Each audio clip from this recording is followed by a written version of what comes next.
সবাই জানেন রাধারমণের বিচ্ছেদী গান বলা হয় এই গানকে। বহুবার বহু জায়গায় এই গানটির সম্পর্কে বলেছি, বারবার বলতে ভালো লাগে। আসলে কোনো একটি বিষয় সম্পর্কে জানলে, অবগত হলে সেটা বারবার ভাগ করে নেবার স্বাদ জাগে। তো এই গানও তেমনই একটি গান। এই গানের মূল উপজীব্য রাধাকৃষ্ণ, কিন্তু আমরা আক্ষরিক অর্থে যাকে মিলন বলি বা পরিণতি বলি সম্পর্কে, রাধাকৃষ্ণের সম্পর্ক সেই পরিণতি পায়নি, এটা আমরা সবাই জানি। কিন্তু কি আশ্চর্য দেখুন, পৃথিবীর বিভিন্ন প্রান্তে ঘরে ঘরে কোনায় কোনায় রাধাকৃষ্ণ যুগল মূর্তিতেই পূজিত হন। এ তো এক মিলনেরই নামান্তর। তবুও এ গানের স্রষ্টা রাধারমণ, তিনি এ গানকে বিচ্ছেদী গান বলেছেন, কারণ তিনি এ গানে, তিনি তার রচনায় শ্রী রাধিকাকে মানবী রূপে দেখেছেন। আর কৃষ্ণ তো ঈশ্বর স্বরূপ বটে।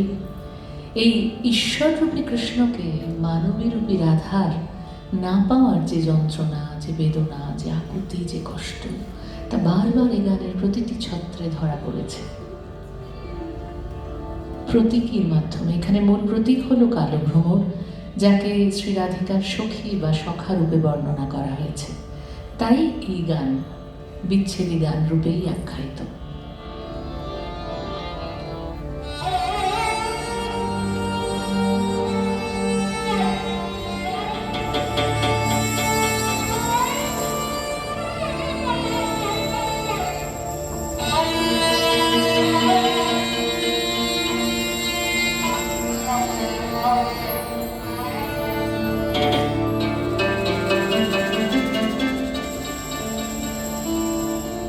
ভ্রমর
এই গানের আরও একটি অন্তরা